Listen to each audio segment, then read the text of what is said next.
ಇವತ್ತು ನಮ್ಮ ಸಂಪತ್ ಸರ್ಗೆ 52ನೇ ಹುಟ್ಟುಹಬ್ಬ. ಇನ್ನೂ ಏನೇನೋ ಮಾಡಬೇಕಿತ್ತೇನೋ ಅನ್ನೋದಂತೂ ಇದ್ದೇ ಇರುತ್ತೆ, ಸಹಜವಾಗಿರುತ್ತೆ. ತುಂಬ ಕನ್ಸ್ಕೊಂಡಿರ್ತೀವಿ ಅನ್ನೋದು. ನೀವು ತಿಳ್ಕೊಂಡಿರೋ ಆಧಾರದ ಮೇಲೆ, ಬೇರೆ ಬೇರೆ ವಿಚಾರಗಳ ಆಧಾರದ ಮೇಲೆ ಒಂದು 5 ನೀವು ಕಲಿತಿರುವಂಥ ಪಾಠಗಳನ್ನ ನಮಗೆ ಹೇಳಿ ಅಥವಾ ಆಡಿಯನ್ಸ್ಗೆ ಹೇಳಿ ಅಂತ ಕೇಳ್ಕೊಳ್ತೀನಿ ಸರ್. ಮನುಷ್ಯ ಮಾಡೋ ಮೊದಲನೇ ತಪ್ಪು ಏನು ಅಂತ ಅಂದರೆ ಅರ್ಥ ಮಾಡ್ಕೊಳ್ಳೋದೇ ಇರೋದು. ನನ್ನ ಮೊದಲ ಸಲಹೆ ಏನು ಅಂದರೆ ಅರ್ಥ ಮಾಡ್ಕೊಳ್ಳಿ ಅಂತ. ಎರಡನೇದೇನು ಅಂದರೆ ನೋಯಿಸಬೇಡಿ ಅಂತ. ಮೂರನೇದು ಏನಂದರೆ ಗುರಿ ಇಟ್ಕೊಳ್ಳಿ ಮತ್ತು ಗುರಿ ಮುರಿತಾ ಇರಿ ಸರ್. ನಾಲ್ಕನೇದೇನು ಅಂತ ಅಂದರೆ ಮರೆಯೋದನ್ನು ಕಲೀರಿ ಅಂತ. ಐದನೇದೇನು ಅಂತ ಅಂದರೆ ನಿಮ್ಮ ಮೂಲ ಯಾವುದೋ ಅಲ್ಲಿಗೆ ತಲುಪೋದಕ್ಕೆ ಪ್ರಯತ್ನ ಪಡಿ ಅಂತ.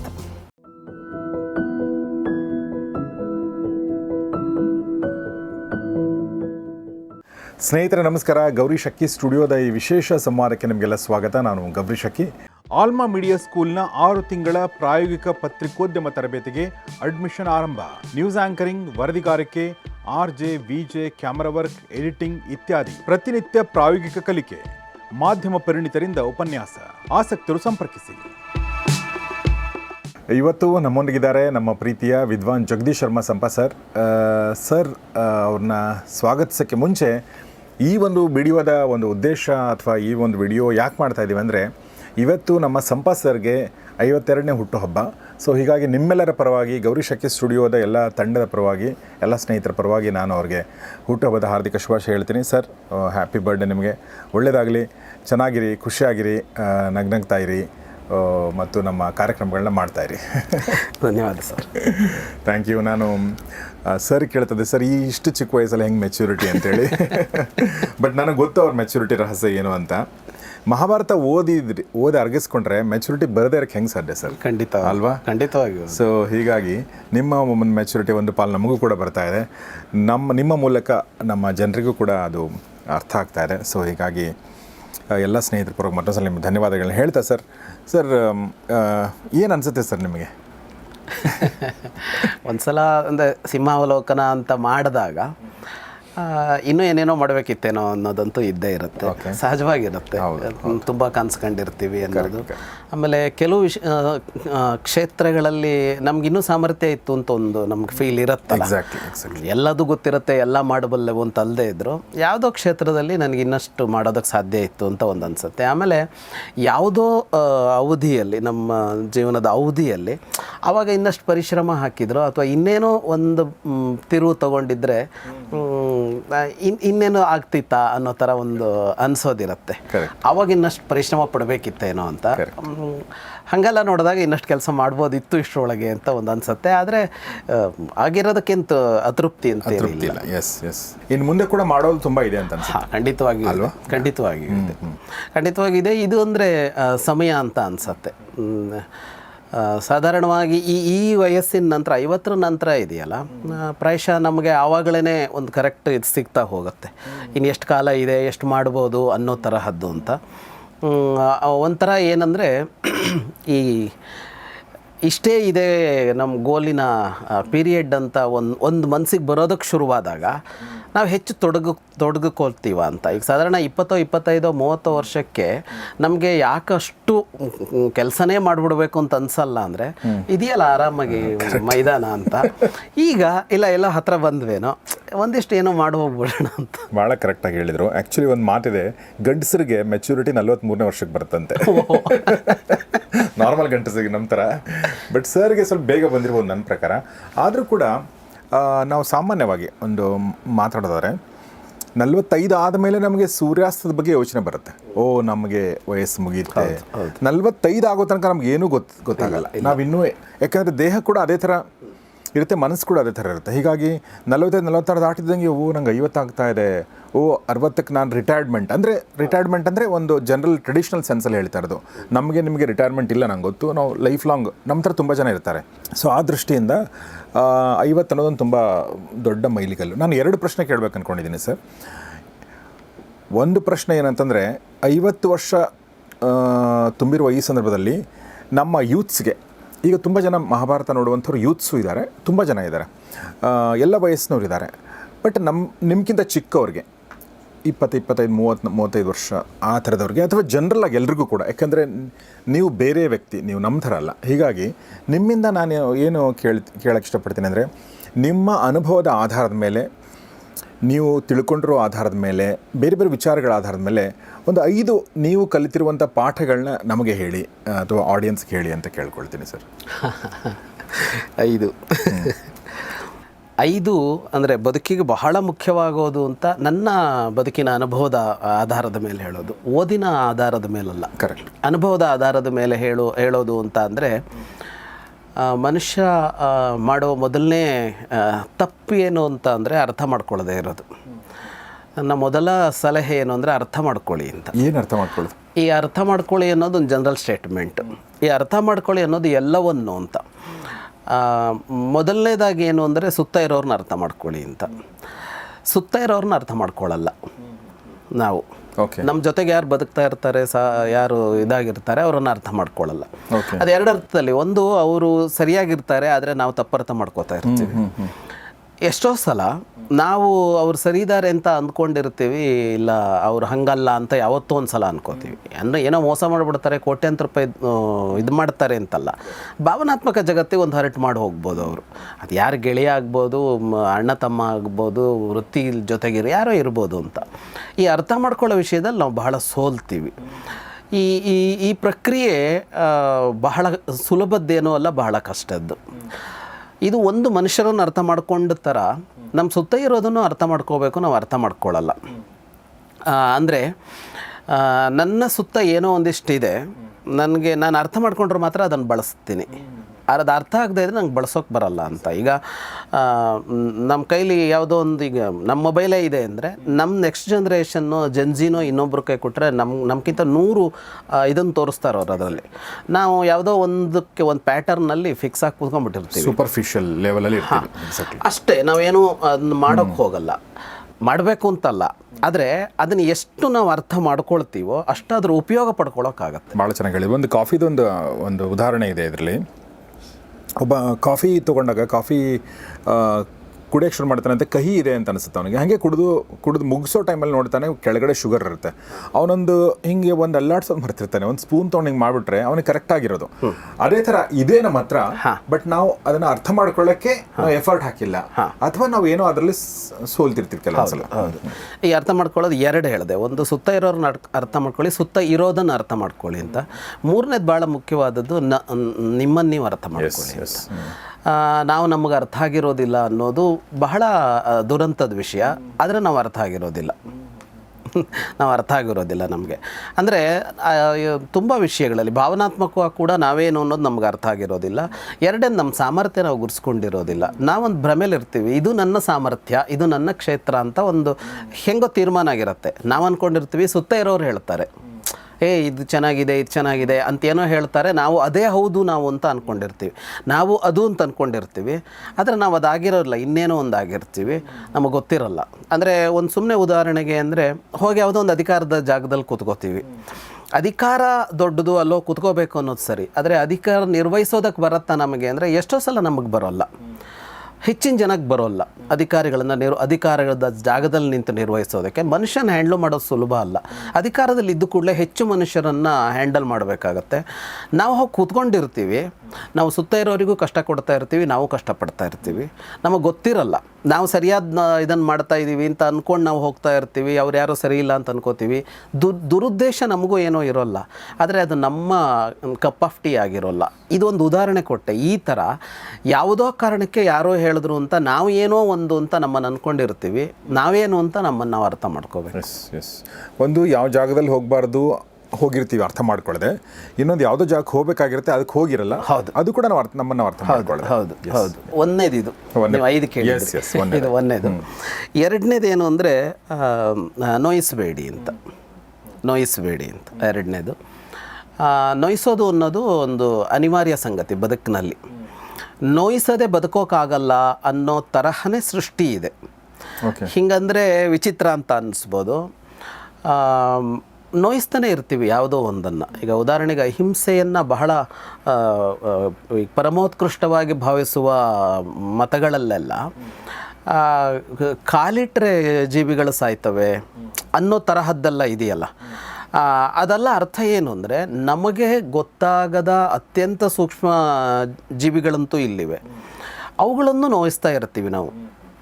ಹಾಗಾಗಿ ಪ್ರತಿ ಕ್ಷಣ ಇದೆಯಲ್ಲ ನಮ್ಮದು, ಅದು ನಾವು ಯಾರನ್ನು ನೋಯಿಸ್ತಲೇ ಬದುಕ್ತೀವಿ. ನಾವು ನೋಯಿಸದೆ ಬದುಕೋಕ್ಕಾಗೋದಿಲ್ಲ. ಅಂದರೆ ನಾವು ಏನನ್ನು ಉಪಯೋಗಿಸ್ತೀವೋ ಅದು ಯಾವುದೋ ಒಂದು ನೋವಿನ ಪ್ರತಿಫಲ ಆಗಿರುತ್ತೆ. ಒಂದು ಮರ ಕಡಿದಿರ್ತೀವಿ ಅಂತ ಅಂದ್ಕೊಂಡ್ರೆ ಮರಕ್ಕೆ ನೋವಿದೆಯಾ ಅಂದರೆ ಮರಕ್ಕೆ ನೋವಿನ ಅಭಿವ್ಯಕ್ತಿ ಇಲ್ಲದೆ ಇರ್ಬೋದು, ಆದರೆ ಅದು ಜೀವ ಬೆಳೀತಾ ಇರೋದು ಅಂತಂದಾಗ ಅದಕ್ಕೆ ನೋವಿದೆ.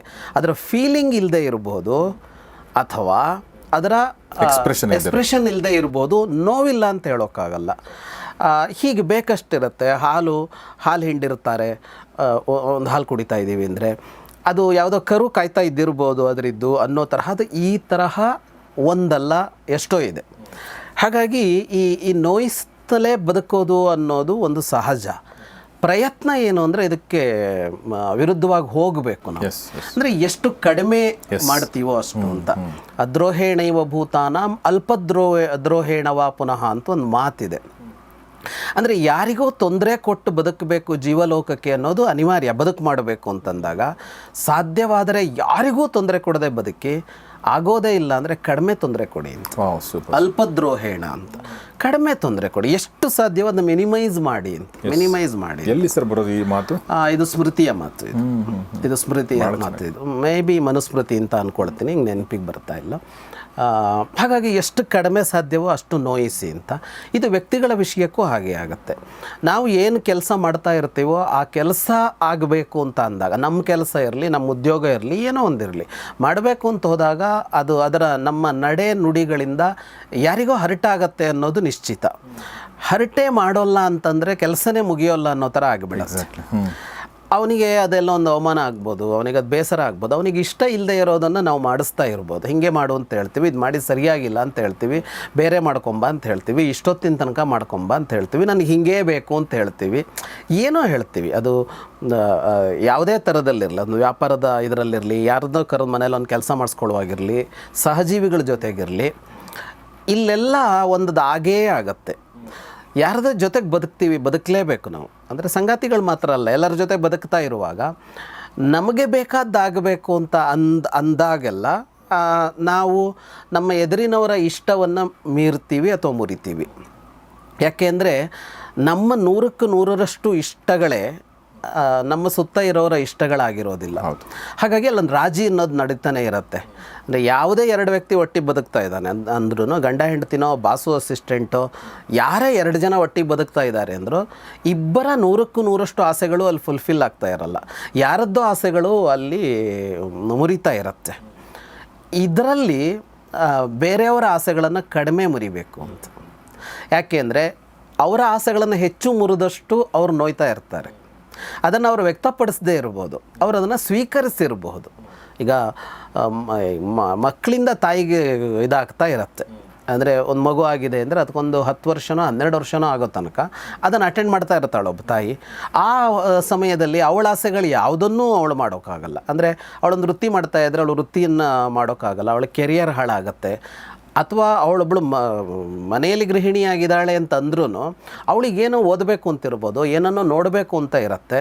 ಅವಳು ಅದೆಲ್ಲವನ್ನು ಮುರಿತಾ ಇರ್ತಾಳೆ, ತನ್ನ ಆಸೆಗಳನ್ನು ಮುರ್ಕೊಳ್ತಾ ಇರ್ತಾಳೆ ಅವಳು. ಅಂದರೆ ಇದು ಅನಿವಾರ್ಯ. ಇದು ನಾವು ಯಾರ ಜೊತೆಗೆ ಬದುಕ್ತಾ ಇದ್ರೂ ಇದು ಅನಿವಾರ್ಯ. ಇದನ್ನು ಆದಷ್ಟು ಕಡಿಮೆ ಸುತ್ತ ಇರೋರ ಆಸೆಯನ್ನು ಮುರಿಯೋದಕ್ಕೆ ಪ್ರಯತ್ನಿಸಬೇಕು ಅಂತ. ಹಾಗಾಗಿ 2ನೇದೇನೆಂದರೆ ನೋಯಿಸೋದು ಅನಿವಾರ್ಯ, ಆದರೆ ಕಡಿಮೆ ನೋಯಿಸಿ ಅಂತ. ಭಾಳ ಚೆನ್ನಾಗಿ ಹೇಳಿದ್ರು.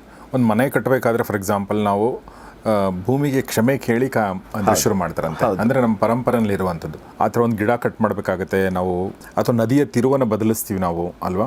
ನಾವು ಭೂಮಿನ ಅಗಿತೀವಿ, ಗುಡ್ಡನ ಕೆಲವೊಂದ್ಸಲ ಅಂದರೆ ಕೆಲವೊಂದು ಗುಡ್ಡಗಳನ್ನ ಕಡಿತಾರೆ, ಆ ಥರದ್ದೆಲ್ಲ ಆಗುತ್ತೆ. ಸೊ ಇದು ನೇಚರು ಮತ್ತು ನಮ್ಮ ಜೊತೆಗಿರುವಂಥ ಎಲ್ರಿಗೂ ಕೂಡ ನಾವು ಕಡಿಮೆ. That's wonderful sir. ಓಕೆ.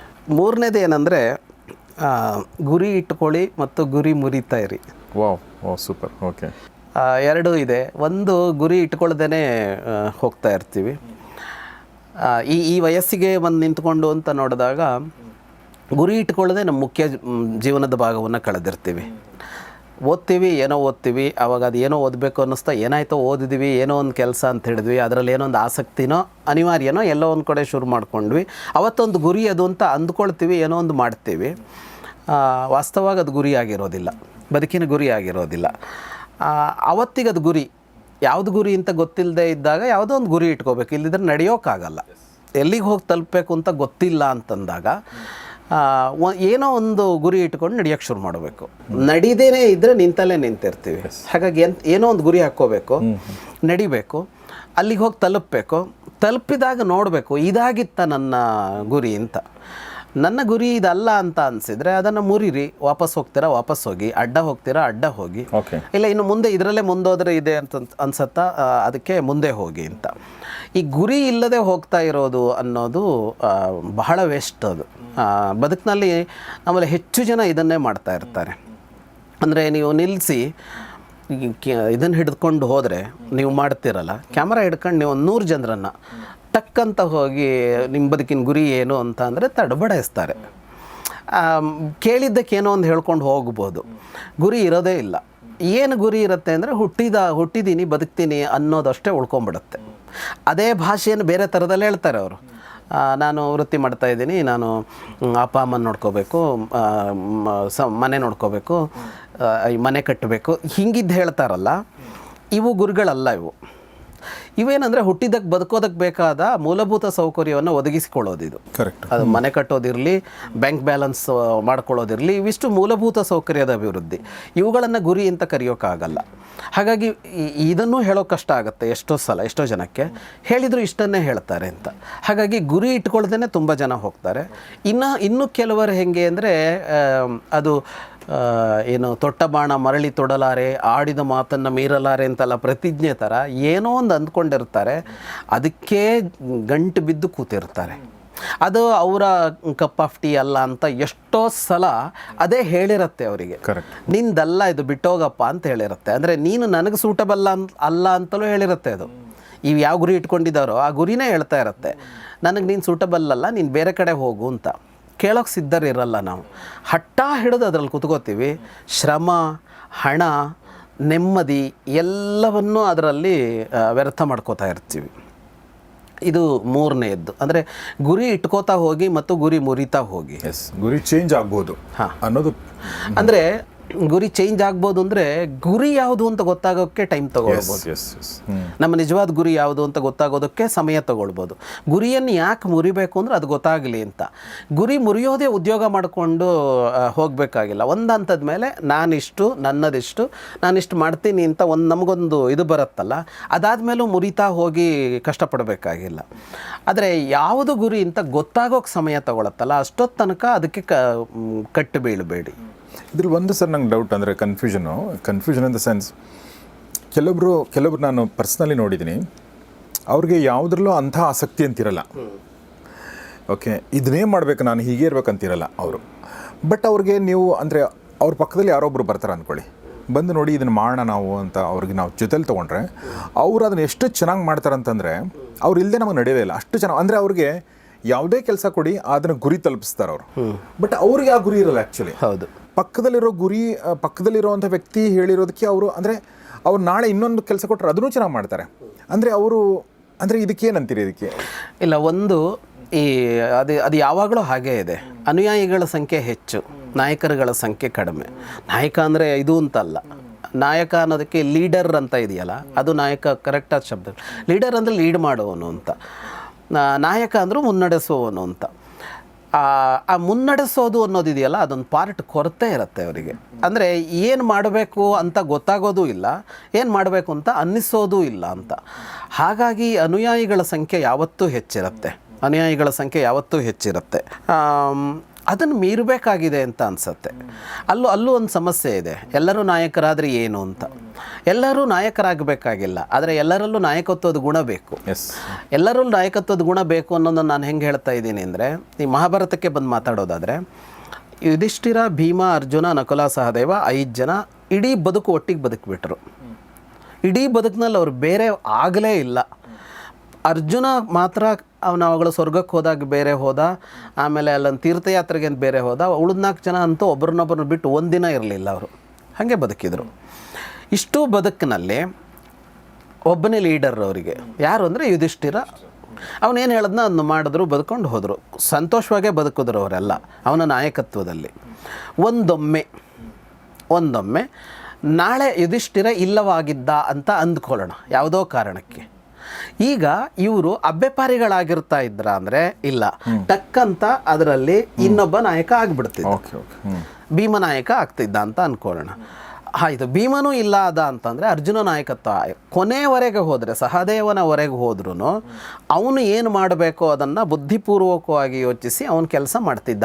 ಅಷ್ಟು ತಿಳುವಳಿಕೆ ಮತ್ತು ನಾಯಕತ್ವದ ಪ್ರಬುದ್ಧತೆ ಅವರು 5 ಜನಕ್ಕಿತ್ತು. ಬಳಸಿದ್ರ ಅಂದರೆ ಬಳಸಲಿಲ್ಲ, ಬಳಸಬೇಕಾದ ಅವಶ್ಯಕತೆ ಬರಲಿಲ್ಲ. ಇದನ್ನು ದುರ್ಯೋಧನ ಹೇಳ್ತಾನೆ. ದ್ರೋಣಪರ್ವದ ಆರಂಭದಲ್ಲಿ ನಾವು ಒಂದು ಕತೆ ಹೇಳಿದ್ದೀವಿ. ದ್ರೋಣರು ಸೇನಾಧಿಪತಿ ಮಾಡಿದಾಗ ಒಂದು ವರ ಕೇಳು ಕೊಡ್ತೀನಿ ಅಂತಂದಾಗ ಯುಧಿಷ್ಠಿರನನ್ನು ಬಂಧಿಸಿಕೊಡಿ ಅಂತ ಕೇಳ್ತಾನೆ. ಅವರು ಆಯಿತು ಅಂತ ಹೇಳಿದವ್ರು ಹೇಳ್ತಾರೆ, ಅಲ್ಲ ಕೊಲ್ಲು ಅಂತಲೇ ಹೇಳ್ಬೋದಾಗಿತ್ತಲ್ಲ ನೀನು ಯುಧಿಷ್ಠಿರನನ್ನು, ಈ ವರ ಯಾಕೆ ಕೇಳಿದೆ ಅಂತ. ಅದಕ್ಕೆ ಅವನು ಹೇಳ್ತಾನೆ, ಸುಲಭ ಇಲ್ಲ, ಕೊಂದರೆ ಅವ್ರು 5 ಜನರನ್ನು ಕೊಲ್ಲಬೇಕು, ಅದ್ರಲ್ಲಿ ಒಬ್ಬ ಉಳಿದ್ರು ನಮ್ಮನ್ನು ಯಾರನ್ನೂ ಉಳಿಸಲ್ಲ ಅವನು ಅಂತ. ಅಂದರೆ ಅದು ಮೇಲ್ನೋಟಕ್ಕೆ ಅವರ ಶೂರತನದ ಬಗ್ಗೆ ಬಂದ ಮಾತು ಅಂತ ಅನಿಸುತ್ತೆ. ಅದು ಬರೀ ಶೂರತನದ ಬಗ್ಗೆ ಬಂದ ಮಾತಲ್ಲ, ಅದು ಬರೀ ರಟ್ಟೆ ಬಲವೋ ಬಿಲ್ ಬಿಡೋದಕ್ಕೆ ಅಲ್ಲ, ಬಾಣ ಬಿಡೋದಕ್ಕೆ ಬಂದ ಮಾತ್ರಕ್ಕೆ ಅದು ಆಗೋದಿಲ್ಲ. ಅಂದರೆ ಅಷ್ಟರಲ್ಲಿ ಒಬ್ಬ ಉಳಿದ್ರೂ ಕೂಡ ಅವನು ಇಷ್ಟು ದೊಡ್ಡ ಸೇನೆಯನ್ನು ನಿರ್ನಾಮ ಮಾಡುವಷ್ಟು ಅವನಿಗೆ ನಾಯಕತ್ವದ ಗುಣ ಇದೆ ಅಂತ. ಅದರ ಅರ್ಥ ಏನು ಅಂದರೆ 5 ಜನಕ್ಕೆ ನಾಯಕತ್ವದ ಗುಣ ಇದೆ, ಬೇಕಾದರೂ ಬಳಸ್ತಾರೆ, ಬೇಡ ಅಂದರೆ ಅವರು ಯಾರೋ ಒಬ್ಬರು ತೋರಿಸ್ತಾನಲ್ಲ ಅದಕ್ಕೆ ಹೋಗ್ತಾರೆ ಅಂತ. ಕೊರತೆ ಎಲ್ಲಾಗತ್ತೆ ಅಂದರೆ ಎಲ್ಲರೂ ಅನುಯಾಯಿಗಳಾಗಿಬಿಡ್ತಾರೆ. ಅದು ಸೇಫರ್ ಸೈಡ್ ಅಂತ. ಅಂದರೆ ಅಲ್ಲಿ ಕಷ್ಟಪಡಬೇಕಾಗಿಲ್ಲ, ಅದು ಬಾಲ್ಯದಿಂದ ಒಂದು ಅಭ್ಯಾಸ ಬಂದುಬಿಡತ್ತೆ. ಯಾರದೋ ಹಿಂದೆ ಹೋಗೋದು, ಅವ್ರು ಹೇಳ್ದಷ್ಟು ಮಾಡೋದು, ಸುಮ್ಮನೆ ಕೂತ್ಬಿಡೋದು, ಆಮೇಲೆ ಮಗದ ಮೇಲೆ ಅಂದರೆ ಏನೋ ಮಾಡ್ತಾ ಇದ್ದು ಬಿಡೋದು, ಇನ್ಯಾರೋ ಬಂದರೆ ಹೋಗೋದು ಅಂತ ಇದೆಯಲ್ಲ, ಇದು ಮಾನವ ಸಂಪನ್ಮೂಲವನ್ನು ಬಹಳ ಮಟ್ಟಿಗೆ ಮನುಷ್ಯ ಜನಾಂಗದ ಇತಿಹಾಸದಲ್ಲಿ ಹಾಳು ಮಾಡ್ಕೊಂಬಂದಿದೆ. ಅದು ಇವತ್ತಿಗೂ ಹಾಗೇ ಇದೆ. ಅದು ಮಾನವ ಜನಾಂಗ ಹಾಳಾಗೋದೇ ಇದೇ ಕಾರಣಕ್ಕೆ. ಎರಡನೇದೊಂದು ಅದರಲ್ಲಿ ಸಮಸ್ಯೆ ಏನಂದರೆ, ಇನ್ನೊಂದು ಏನು ಮಾಡ್ತಾನೆ ಮನುಷ್ಯ ಅಂದರೆ, ನಾಯಕತ್ವದ ಗುಣ ಇನ್ನೊಬ್ಬ ಬೆಳೆಸ್ಕೊಂಡ ಅಂತ ಅಂದು ಕೂಡಲೇ ಅವನು ಹೊಡಿತಾನೆ. ರಾಜಕಾರಣದಲ್ಲಂತೂ ನೋಡ್ತೀವಲ್ಲ, ಭಿನ್ನಮತೀಯ ಚಟುವಟಿಕೆನ ಶುರುವಾಗುತ್ತೆ, ಅದೊಂದು ಇನ್ನೊಂದು ಏನೋ ಆಗತ್ತೆ ಅಂತ. ಆದರೆ ಬೇರೆ ಕಡೆಗೆ ನೋಡಿ ಇದು ಸಕ್ಸಸ್ ಸ್ಟೋರಿ ಆಗುತ್ತೆ. ರಾಜಕಾರಣದಲ್ಲೂ ಸಕ್ಸಸ್ ಸ್ಟೋರಿ ಆಗುತ್ತೆ, ಅದು ಆಗಲ್ಲ ಅಂತಿಲ್ಲ. ಸಕ್ಸಸ್ ಸ್ಟೋರಿ ಹೇಗಾಗುತ್ತೆ ಅಂದರೆ, ಒಂದು ಹೋಟೆಲಿಗೆ ಒಬ್ಬ ಬರ್ತಾನೆ, ಅವನು ಇದ್ರ ಕೆಲಸ ಶುರು ಮಾಡ್ತಾನೆ, ಸರ್ವ್ ಮಾಡೋದಕ್ಕೆ ಶುರು ಮಾಡ್ತಾನೆ. ನಿಧಾನವಾಗಿ ಅವನು ಇದನ್ನು ಕಲ್ತ್ಕೊಂಡು ಅವನು ನಾಳೆ ಒಳ್ಳೆ ಅಡುಗೆವನಾಗಿ ಇನ್ನೊಂದು ಹೋಟ್ಲಿಗೆ ಹೋಗಿ ಸೇರ್ಬೋದು, ಅಥವಾ ಅವನು ಇನ್ನೊಂದು ಹೋಟ್ಲು ಶುರು ಮಾಡ್ಬೋದು. ಅಂದರೆ ಇನ್ನೊಬ್ಬ ನಾಯಕತ್ವದ ಗುಣವನ್ನು ಬೆಳೆಸಿಕೊಳ್ಳೋದು ಅನ್ನೋದು ಸೃಷ್ಟಿಗೇನೂ ನಷ್ಟ ಆಗಲ್ಲ. ಮೊದಲನೇ ಹೋಟೆಲ್ ಓನರಿಗೆ ನಷ್ಟ ಆಗ್ಬೋದು, ನಷ್ಟ ಆದರೆ ಅದು ಅವನ ಅಸಾಮರ್ಥ್ಯ. ಅದು ಇನ್ನೊಂದು ಸ್ಪರ್ಧೆಯನ್ನು ಎದುರಿಸೋಕ್ಕಾಗೋಷ್ಟು ಸಾಮರ್ಥ್ಯ ಇಲ್ಲ ಅಂದರೆ ಅವನಂಥ ನಾಯಕ ಅಲ್ಲ ಅಂತ ಆಗತ್ತೆ. ಹಾಗಾಗಿ ಈ ಸ್ವಭಾವ ಇದೆಯಲ್ಲ, ನೀವು ಹೇಳಿದ ಸ್ವಭಾವ, ಅದರಿಂದ ಹೊರಗೆ ಬರಲೇಬೇಕು. ಆಮೇಲೆ ಇನ್ನೊಂದು ಸರಿ ಇದರಲ್ಲಿ ನಾನು ಟಿ ವಿನಲ್ಲಿದ್ದಾಗ ನನಗೊಬ್ಬರು ಯಾರೊಬ್ರು ಹೇಳಿದ ಮಾತು ನೆನಪಿದೆ, be a leader unto yourself ಅಂತ. ಒಂದು ನಾನು ಅದರಲ್ಲಿ ಯಾರೋ ಹೇಳಿದ್ದೋ ಅಥವಾ ನಾನು ಓದಿದ್ದು ನೆನಪಿಲ್ಲ ಸರಿಯಾಗಿ. ಬಟ್ ಏನಂದರೆ, ಈಗ ಫಾರ್ ಎಕ್ಸಾಂಪಲ್ ನಮ್ಮದೇ ಸ್ಟುಡಿಯೋ ಅಂತ ತೊಗೊಂಡ್ರೆ, ಈಗ ಒಬ್ಬರು ವೀಡಿಯೋ ಎಡಿಟರ್ ಇದ್ದಾರೆ ಅಂತ ಅಂದ್ಕೊಳ್ಳಿ. ಈಗ ವೀಡಿಯೋ ಎಡಿಟರ್ಗೆ ನಾವು ಹೇಳ್ತೀವಿ ನೀವು ಇದನ್ನು ವೀಡಿಯೋ ಎಡಿಟ್ ಮಾಡಿ ಅಂತ, ಅಥವಾ ಯಾವುದೊಂದು ಕೆಲಸ ಕೊಡ್ತೀವಿ ಅಂತ ಅಂದ್ಕೊಳ್ಳಿ. ಈಗ ಆ ಒಂದು ಸಣ್ಣ ಒಂದು ಪರಿಧಿ ಇದೆ ಅಲ್ಲಿ. ಅಂದರೆ ಒಂದು ವಿಡಿಯೋ ನಮಗೆ ಒಂದು ಅರ್ಧ ಗಂಟೆ ವಿಡಿಯೋ ಇದೆಯಲ್ಲ, ಅಲ್ಲಿ ಅವನೇ ನಾಯಕ, ಅವರೇ ನಾಯಕರಾಗಬೇಕು ಅಂತ. ಅಂದರೆ ನಾಯಕ ಅಂದರೆ ಎಲ್ಲ ಈಗ ಪರಿಧಿಗಳು ಅಥವಾ ನಮ್ಮ ವಿಸ್ತಾರಗಳು ಬೇರೆ ಹೆಚ್ಚು ಕಡಿಮೆ ಇರ್ಬೋದು, ಬಟ್ ಎಲ್ಲರೂ ಆಗಿರಬೇಕಾಗತ್ತೆ. ಈಗ ಅಲ್ಲೂ ಕೂಡ ಈಗ ವಿಡಿಯೋ ಎಡಿಟ್ ಮಾಡ್ತಾನೆ, ಪ್ರತಿಯೊಂದು ವಿಜುವಲ್ ಇಮೇಜ್ ಯಾವ್ದು ಹಾಕಲಿ, ವಿಜುವಲ್ ಯಾವ್ದು ಹಾಕಲಿ, ಇದು ಹೇಗೆ ಸರ್ ಅಂತ ಕೇಳಿಕೊಂಡ್ರೆ ಅವನು ನಾಯಕ ಅಲ್ಲ. ಅವನು ಆ ಕ್ಷೇತ್ರಕ್ಕೆ ನಾಯಕ ಆಗಬೇಕು. ಈ ಕೆಲವೊಬ್ಬರಿಗೆ ಹಂಗಿರುತ್ತೆ, ಇದು ಮಾಡ್ತೀನಿ ಬಟ್ ಇದು ರೆಸ್ಪಾನ್ಸಿಬಿಲಿಟಿ ತೊಗೊಳ್ಳಲ್ಲ. ಇದು ಮಾಡ್ತೀನಿ ನಾನು, ಇದನ್ನು ಕೊಟ್ಟಿದ್ದೆಲ್ಲ ಬಟ್ ಇದರ ಸರಿ ತಪ್ಪುಗಳೆಲ್ಲ ನೀವೇ ರೆಸ್ಪಾನ್ಸಿಬಲ್. ಇದು ನೀವು ಹೆಂಗೆ ಹೇಳ್ತೀರ ಹಂಗೆ ಮಾಡ್ತೀನಿ ಅಂತಾರೆ. That's not being leader. ಹೌದು. ಅಂದರೆ ಆ ಕ್ಷೇತ್ರಕ್ಕೆ ಸಣ್ಣ ಪರಿಧಿಗೆ ನೀವು ನಾಯಕರಾಗುವಂಥ ಸಾಧ್ಯತೆ ಇದೆ, ಮತ್ತು ಆಗಬೇಕು ಕೂಡ. ಅದು ನಾಯಕರಾಗೋದಂದರೆ ಇನ್ನೊಂದರ ಅರ್ಥ ಎಲ್ಲಿ ಹೇಳಬೇಕು ಅಂದರೆ ರೆಸ್ಪಾನ್ಸಿಬಿಲಿಟಿ ತೊಗೊಳ್ಳೋದು. ಸೊ ಅದಕ್ಕೆ ಭಯಪಡ್ತಾರೆ ಎಷ್ಟೋ ಜನ. ಹೀಗಾಗಿ ಬಹುಶಃ ಹೌದು, ಅದಕ್ಕೆ ಭಯಪಡ್ತಾರೆ. ಅಂದರೆ ಅವರಿಗೆ ರಿಸ್ಕ್ಗಳೆಲ್ಲ ಬೇಡ, ಬದುಕಿನಲ್ಲಿ ಸವಾಲು ಬೇಡ, ತಾನು ತಣ್ಣಗಿರಬೇಕು, ಕೆಲಸ ಮಾಡಲ್ಲ ಅಂತೇನೂ ಇಲ್ಲ, ಯಾವುದು ನನ್ನ ಮೈ ಮೇಲೆ ಬೀಳಬಾರ್ದು ಅಷ್ಟೇ.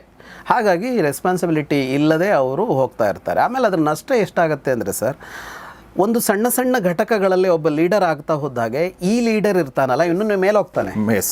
ಎಷ್ಟು ಜನ ಇವನ ಕೆಳಗಿನವರು ಲೀಡರ್ ಆಗ್ತಾ ಹೋಗ್ತಾರೋ ಇವನು ಅಷ್ಟು ಮೇಲೆ ಇರ್ತಾ ಹೋಗ್ತಾರೆ. ಆಮೇಲೆ ಸಂಸ್ಥೆ ವಿಸ್ತಾರ ಆಗ್ತಾ ಹೋಗುತ್ತೆ, ತುಂಬ ವಿಸ್ತಾರ, ಅವಕಾಶಗಳು ಬೆಳೀತಾ ಹೋಗುತ್ತೆ ಎಲ್ರಿಗೂ ಕೂಡ. ಹೌದು ಸರ್. 4ನೇದೇನು ಅಂತ ಅಂದರೆ ಮರೆಯೋದನ್ನು ಕಲೀರಿ ಅಂತ. ಓಕೆ, ಮರೆಯೋದನ್ನು ಕಲೀರಿ. ಓಕೆ, ಎಲ್ಲ ಕಡೆ ನೆನ್ಪಿಟ್ಕೊಳ್ಳೋದನ್ನು ಕಲೀರಿ ಅಂತ ಹೇಳ್ತಾರೆ. ಮತ್ತು ನೆನ್ಪಿಟ್ಕೊಳ್ಳೋದು ಹೇಗೆ ಅನ್ನೋದ್ರ ಬಗ್ಗೆ ಕೋರ್ಸ್ಗಳು ತರ್ತಾರೆ, ಅದ್ರ ಬಗ್ಗೆ ಔಷಧಗಳನ್ನು ತರ್ತಾರೆ. ಇದನ್ನು ತೊಗೊಂಡ್ರೆ ನಿಮ್ಮ ಸ್ಮರಣ ಶಕ್ತಿ ಹೆಚ್ಚಾಗತ್ತೆ ಅಂತಾರೆ. ಹಾಗಾಗಿ ನೆನಪಿಸೋದಕ್ಕೆ ನಮ್ಮ ಜನಗಳು ಭಾಳ ಪ್ರಯತ್ನ ಪಡ್ತಾರೆ, ಮನುಷ್ಯನಿಗೆ ನೆನಪು ಇರಬೇಕು ಅನ್ನೋದಕ್ಕೆ. ಆದರೆ ಆಗಬೇಕಾಗಿರೋದು ಏನು ಅಂದರೆ ಮರೆಯೋದನ್ನು ಕಲಿಬೇಕು. ಮರಿದೇ ಇದ್ದರೆ ಹೊಸದು ಬರೋಲ್ಲ. ಯಾಕೆ ಇದನ್ನು ಹೇಳ್ತಾ ಇದ್ದೀನಿ ಅಂದರೆ, ಒಂದು ಸೂಕ್ಷ್ಮವಾಗಿ ನಮ್ಮನ್ನು ನಾವು ಅವಲೋಕನ ಮಾಡ್ಕೋಬೇಕು ಸರ್.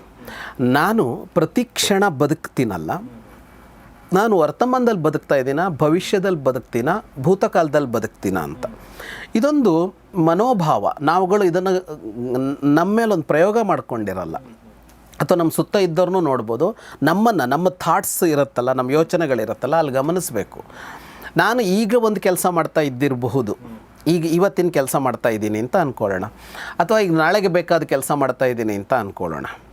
ಆದರೆ ನನ್ನ ಯೋಚನೆಗಳು, ನನ್ನ ಮನಸ್ಸು ಇದೆಯಲ್ಲ, ಅದು ನಿನ್ನೆಗ, ಇವತ್ತಿಂದ, ನಾಳೆದ ಅಂತ ನೋಡಬೇಕು. ಹೆಚ್ಚು ಜನ ಹೆಚ್ಚು ಹೊತ್ತು ಭೂತಕಾಲದಲ್ಲಿ ಇರ್ತಾರೆ. ನಿನ್ನೆಯೇ ನಮ್ಮಲ್ಲಿ ತುಂಬಿರುತ್ತೆ. ಅಂದರೆ ನಾವೇನು ಒಂದು ವೃತ್ತಿನೋ ನಮ್ಮ ಕೆಲಸನೋ ಏನೋ ಒಂದು ಮಾಡ್ತಿರ್ತೀವಿ, ಇದು ಮುಗೀತು, ಇದು ಮುಗಿದು ನಾನೆಲ್ಲ ಒಂದು ಖಾಲಿ ಆದೆ ಅಂತ ಅಂದ್ಕೊಳ್ಳೋಣ. ನಾನು ಖಾಲಿ ಆದಾಗ ನನ್ನ ಮನಸ್ಸು ಏನು ಮಾಡ್ತಾ ಇದೆ ಅನ್ನೋದು ವಿಷಯ. ಈಗ ನಾನು ಮಾತಾಡ್ತಾ ಇರ್ತೀನಿ, ನಾನು ಮಾತಾಡ್ತಾ ಇದ್ದಾಗ ನನ್ನ ಯೋಚನೆಗಳು ನಾನೇನು ಮಾತಾಡ್ತಾ ಇದ್ದೀನೋ ಅದೇ ಯೋಚನೆ ಆಗಿ ಬರ್ತಾ ಇದೆ ನನಗೆ. ಅಥವಾ ಈಗ ಹೀಗೆ ಮಾತಾಡ್ತಾ ಇರುವಾಗ ನಾನು ಮುಂದೇನು ಹೇಳಲಿ ಅಂತಲೂ ನನಗೊಂದು ಆಲೋಚನೆ ಬರ್ತಾ ಇರ್ಬೋದು. ಹಾಗಾಗಿ ಈ ಕೆಲಸ ಮಾಡುವಾಗ ನಾನು ವರ್ತಮಾನದಲ್ಲೋ ಮತ್ತು ಭವಿಷ್ಯತ್ತಿನಲ್ಲೋ ಇದ್ದೀನಿ. ಇದು ಮುಗಿಯತ್ತೆ, ನಾನು ಖಾಲಿ ಆಗ್ತೀನಿ ಅಂದರೆ ನಾನು ಫ್ರೀ ಆಗ್ತೀನಿ. ಫ್ರೀ ಆದ ಕೂಡಲೇ ನನ್ನ ಮನಸ್ಸಲ್ಲಿ ಏನು ಬರುತ್ತೆ ಅನ್ನೋದು ವಿಷಯ. ನನ್ನ ಮನಸ್ಸಿನಲ್ಲಿ ನಾಳೆ ಏನೋ ಮಾಡಬೇಕಾಗಿದೆ, ನಾಳೆ ಒಂದು ಎಕ್ಸಾಮ್ ಇದೆ, ನಾಳೆ ಈ ಕೆಲಸ ಆಗಬೇಕು, ನಾಳೆ ಏನೋ ಒಂದನ್ನು ಹೇಳಬೇಕು ಅಂತ ಅಂದಾಗ ಅದಕ್ಕೆ ಪ್ರಿಪ್ರೇಷನ್ನಿಗಾಗಿ ಯೋಚನೆ ಬರಬಹುದು. ಅದಲ್ಲದ ಅದೇನೂ ಇಲ್ಲ. ಸುಮ್ಮನೆ ಫ್ರೀ ಅಂತ ಅಂದ ಕೂಡಲೇ ಮನಸ್ಸು ಭೂತಕಾಲದಲ್ಲಿರುತ್ತಾ, ವರ್ತಮಾನದಲ್ಲಿರುತ್ತಾ, ಭವಿಷ್ಯತ್ತಿನಲ್ಲಿರುತ್ತಾ ಅಂತ ಗಮನಿಸಿದರೆ ಅತಿ ಹೆಚ್ಚು ಜನ ಭೂತಕಾಲದಲ್ಲಿರ್ತಾರೆ. ನಮಗೆ ಹಳೇದು ಯಾವುದೋ ಒಂದು ನೆನಪು ನುಗ್ಗಿರುತ್ತೆ. ಆ ನೆನಪಿಗೆ ಏನು ಕಾರಣವೇ ಇದೆ ಅಂತಲ್ಲ, ಯಾರೋ ವ್ಯಕ್ತಿ ನೆನಪಾಗ್ತಾನೆ, ಯಾವುದೋ ಘಟನೆ ನೆನಪಾಗುತ್ತೆ, ಯಾವುದೋ ಸನ್ನಿವೇಶ ನೆನಪಾಗುತ್ತೆ, ಅದು ಬೇಸರದ ಸಂಗತಿಗಳೇ ಹೆಚ್ಚು ನೆನಪಾಗತ್ತೆ. ನಾನು ಹಿಂಗೆ ಮಾಡಿದ್ನಲ್ಲ, ಅವನು ಆದರೂ ಹಿಂಗೆ ಮಾಡ್ದ ಅಂತ ಯಾವುದೋ ಅವನು ಯಾವುದೋ ಜಗತ್ತಲ್ಲಿರ್ತಾನೆ, ನಾವು ಯಾವುದೋ ಜಗತ್ತಲ್ಲಿರ್ತೀವಿ, ದಾಟಿ ಎಷ್ಟೋ ಕಾಲ ಆಗಿರುತ್ತೆ, ಅಲ್ಲೇ ಇರ್ತೀವಿ. ಈ ಮರೆಯೋದಕ್ಕೆ ಬರೋಲ್ಲ. ಬಹಳ ದೊಡ್ಡ ಸಮಸ್ಯೆ ಏನು ಅಂತ ಅಂದರೆ ಮರೆಯೋಕ್ಕೆ ಬರದೇ ಇರೋದು. ಜಗತ್ತೇನು ಅಂದ್ಕೊಂಡಿದೆ, ನೆನಪಿಟ್ಕೊಳ್ಳೋಕೆ ಬರದೇ ಇರೋದು ಸಮಸ್ಯೆ ಅಂತ ಅಂದ್ಕೊಂಡಿದೆ. ಇಲ್ಲ, ಮರೆಯೋಕ್ಕೆ ಬರದೇ ಇರೋದೇ ಸಮಸ್ಯೆ. ಮರೆಯೋದಕ್ಕೊಂದು ಬಂದರೆ ಬದುಕು ಬಹಳ ಸುಂದರವಾಗಿರುತ್ತೆ ಸರ್. ಒಂದು ಅವಮಾನಗಳನ್ನು ಮರಿಬೇಕು, ಒಂದು ಅಪಕಾರಗಳನ್ನು ಮರಿಬೇಕು, ಒಂದು ಕೇಡನ್ನು ಮರಿಬೇಕು. ಯಾರೋ ಕೇಡು ಮಾಡಿದ್ದಾನೆ, ಅದು ಇವತ್ತು ನನಗೇನಾದರೂ ಆಗ್ತಾ ಇದೆಯಾ, ನಾನು ಅದನ್ನು ತಡಿಬೇಕು, ಅದು ಬೇರೆ. ಈಗ ಉದಾಹರಣೆಗೆ, ಈಗ ಪಾಕಿಸ್ತಾನ ಮಾಡ್ತಲೇ ಇದೆ. ಈಗ ಪಾಕಿಸ್ತಾನ ಮಾಡ್ತಲೇ ಇದ್ದಾಗ ಅದನ್ನು ತಡಿಬೇಕು. ಪಾಕಿಸ್ತಾನ ಮುಂದೆ ಮಾಡ್ತಾನೇ ಇರುತ್ತೆ ಅಂತ ಅನಿಸಿದಾಗ ಅದು ಮುಂದೆ ಮಾಡದೇ ಇರೋದಕ್ಕೆ ಏನು ಬೇಕೋ ಅದನ್ನು ಮಾಡಬೇಕು. ಅದನ್ನು ಬಿಟ್ಕೊಂಡು ಯಾವತ್ತೂ ಒಂದು ದಿವಸ ಏನೋ ಮಾಡಿತ್ತು ಅಂತ ಕುಳಿತುಕೊಂಡ್ರೆ ಅದರಂಥ ಮೂರ್ಖತನ ಇನ್ನೊಂದಿಲ್ಲ ಅಂತ. ಈಗ ಯಾವತ್ತೋ ಒಂದು ದಿನ ಅಮೇರಿಕ ಪಾಕಿಸ್ತಾನಕ್ಕೆ ಹೆಲ್ಪ್ ಮಾಡಿತ್ತು ಅಂತ ಇವತ್ತು ದ್ವೇಷ ಮಾಡ್ತಾ ಕೂತ್ಕೊಳ್ತೀವ? ಹಾಗೆ ಹೇಗೆ ವಿದೇಶಾಂಗ ನೀತಿಗಳು ಇರುತ್ತೋ ಹಂಗೆ ನಮ್ಮ ನೀತಿಗಳು ಇರೋದಿಲ್ಲ. ನಾವು ಅವನು ಯಾವತ್ತೋ ಮಾಡಿದ್ದನ್ನು ಮತ್ತೆ ನೆನಪು ಮಾಡ್ಕೊಳ್ತಾ, ಆ ಕೇಡನ್ನು ನೆನಪು ಮಾಡ್ಕೊಳ್ತಾ ಇರೋದು. ಅದಕ್ಕೇನು ಪ್ರತೀಕಾರನೂ ಮಾಡಿಬಿಡ್ತೀವಿ ಅಂತಿಲ್ಲ. ಎಲ್ಲದಕ್ಕೂ ಪ್ರತೀಕಾರ ಮಾಡುವಷ್ಟು ದುಷ್ಟರಾಗಿರೋದಿಲ್ಲ.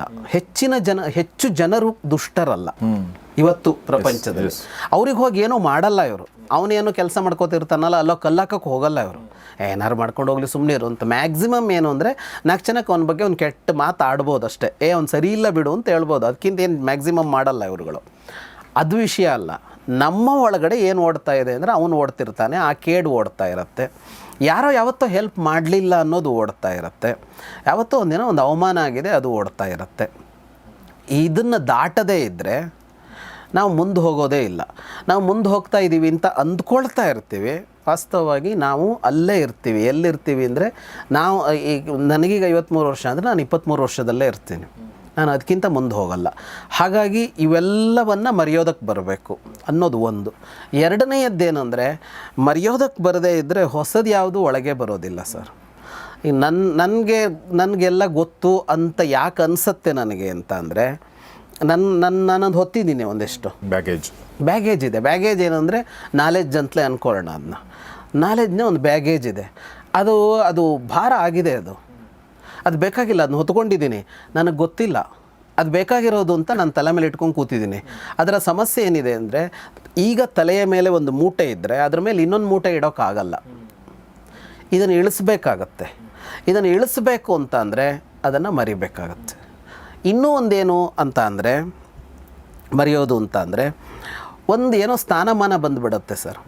ಅದೊಂದು ಪ್ರಮೋಷನ್ ಬಂದಿರ್ಬೋದು, ನಮ್ಮ ಯಾವುದೋ ಕೆಲಸಗಳ ಸಕ್ಸಸ್ನಿಂದಾಗಿ ನಮಗೊಂದು ಎತ್ತರ ಬಂದಿರ್ಬೋದು, ಸಮಾಜದಲ್ಲಿ 4 ಜನ ನಮ್ಮನ್ನು ತಲೆ ಎತ್ತಿ ನೋಡ್ತಾರೆ ಅನ್ನೋ ಥರ ಆಗಿರ್ಬೋದು.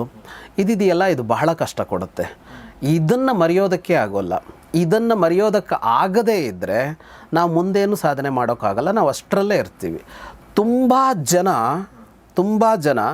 ಒಂದು ಮಟ್ಟದ ಸಾಧನೆ ಮಾಡಿದ ಮೇಲೆ ಅದಕ್ಕಿಂತ ಮುಂದೆ ಹೋಗಲ್ಲ ಸರ್, ಅವ್ರು ಅಲ್ಲೇ ನಿಂತಿರ್ತಾರೆ.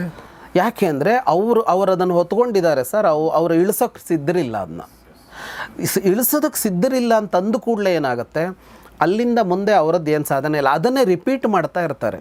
ರಿಪೀಟ್ ಶೋ ಅಷ್ಟೇ. ಅಂದರೆ ಅವ್ರು ಇಷ್ಟು ದಿವಸ ಏನು ಮಾಡಿದ್ರೋ ಅದನ್ನೇ ಮತ್ತೆ ಮಾಡ್ತಾ ಇರ್ತಾರೆ. ಎಕ್ಸಾಕ್ಟ್ಲಿ ಮುಂದೆ ಹೋಗೋದೇ ಇಲ್ಲ. ಅವ್ರ ಪ್ರಕಾರ ಅದು ಹೆಚ್ಚು ಅಂತ. ಅಂದರೆ ಈಗ ನಾನು ಕಳೆದ ವರ್ಷಕ್ಕಿಂತ ಜಾಸ್ತಿ ಮಾಡಿದ್ದೀನಿ ಅಂತ. ಜಾಸ್ತಿ ಏನು ಮಾಡಿದೀಯಾ ಅಂದರೆ ಒಂದು ಕಂಬ, ಅದಕ್ಕೆ ನೀನು ಹಗ್ಗ ಕಟ್ಕೊಂಡಿದ್ದೀಯಾ, ಕಳಿಸಲ 100 ಸುತ್ತು ಬಂದಿದ್ದೆ, ಮತ್ತೊಂದು 100 ಸುತ್ತು ಎಕ್ಸ್ಟ್ರಾ ಆಗಿದೆ. ನಿನ್ನ ರೂಟ್ ಅದೇನೆ, ನೀ ಸುತ್ತುತ್ತಾ ಇರೋದು ಅಲ್ಲೇನೆ, ಅದೇ ಕಂಬ, ಅದೇ ಹಗ್ಗ.